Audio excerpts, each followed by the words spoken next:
Walt Disney was never more right than when he realized that it is a small world after all. My name is Christian Pistella, and today I'm here to discuss the topic of transnationalization.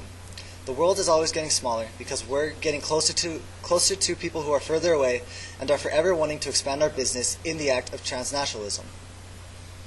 Transnational corporations, or also known as multinational corporations, are the type of corporations that have operations in more than one country at a time.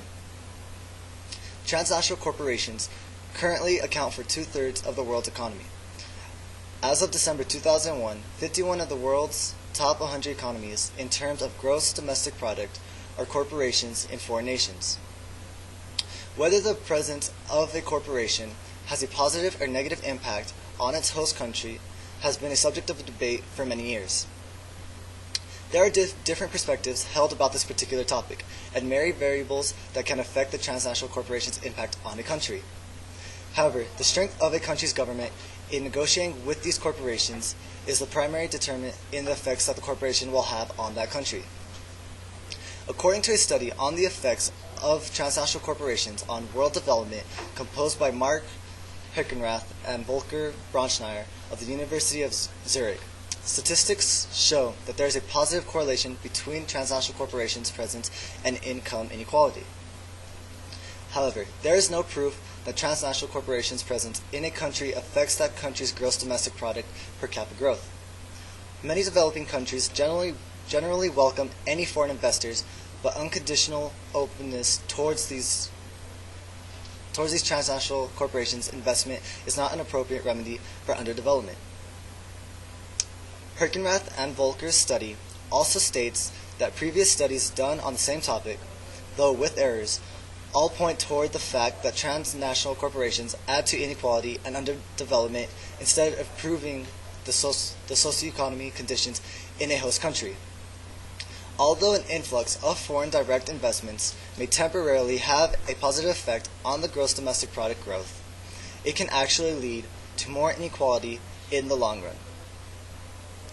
One of the main subjects of debate in respect to transnational corporations presents is whether these corporations are attracted to countries with much inequality or if the corporations are the cause of the inequality.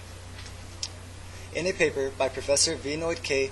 Agarwal from the University of California at Berkeley, he argued that there's 3 different positions taken on the issue. They are liberal perspectives, which the corporations have the ability to spread technology, skills, and capital, which can increase the country's competitiveness in global society. The market's perspective, which the corporations foster the exploitation of developing countries by developed ones, and the neo-mercantilist perspective, where only strong governments can negotiate with and avoid exploitation by the corporations.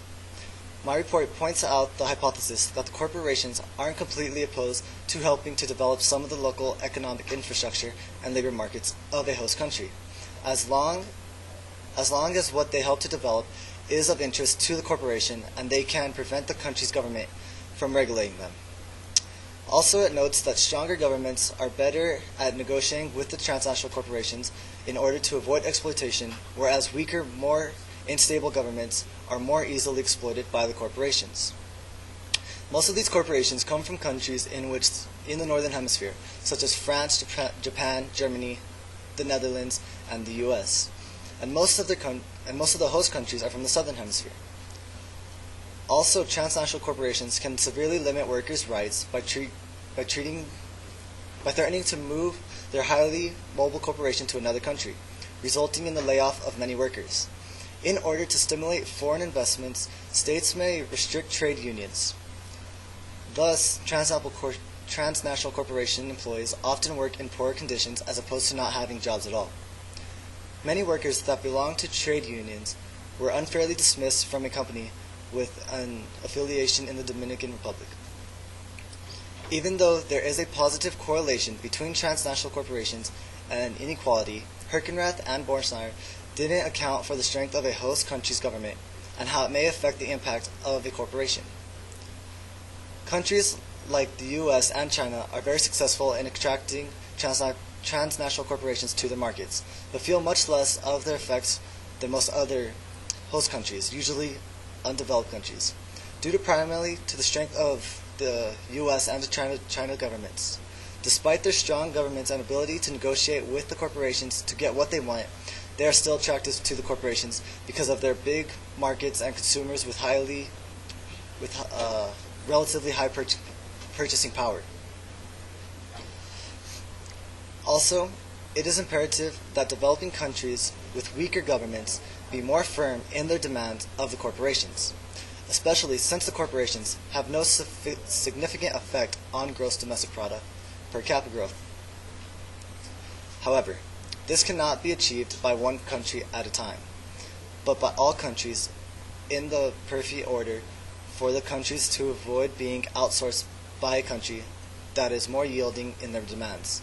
Sadly, this isn't a very realistic option. In order to ensure basic human rights for employees of these corporations in the developing nations, the UN would need to step in and regulate working conditions and wages that transnational corporations must follow. But this is a very Marxist approach to handling the situation and would not be very easily accepted globally. Host countries should be more focused on helping out domestic investment firms if they want to become more developed, have gross domestic product growth, and enforce more state regulation workers' rights. Since transnational corporations have more access to technology, employees will lose more and more jobs as increased technology can replace them as workers. Domestic firms in developing countries are more dependent on human labor, so increased governmental support of local companies will increase the number of jobs. Countries that openly encourage these corporations presidents should also have a plan for phasing out their dependence on these corporations once they have become immersed in the global economy. In conclusion, the strength of a host country's government will be the primary factor in determining the effects of the transnational corporation present in that country. If a country's government is unstable and weak, the president of the corporation will have influence over government's agenda and exploit foreign employees by threatening to relocate if opposed by trade unions. Strong governments feel fewer effects since they can regulate working conditions for employees of transnational corporations while still being attracted to the corporations in the fact that they have larger markets and consumers with relatively more purchasing power. In order to decrease dependence on the corporations, developing nations should invest more time and money into local firms so that they may ensure against job loss due to increasing technology harnessed by the corporations. I know.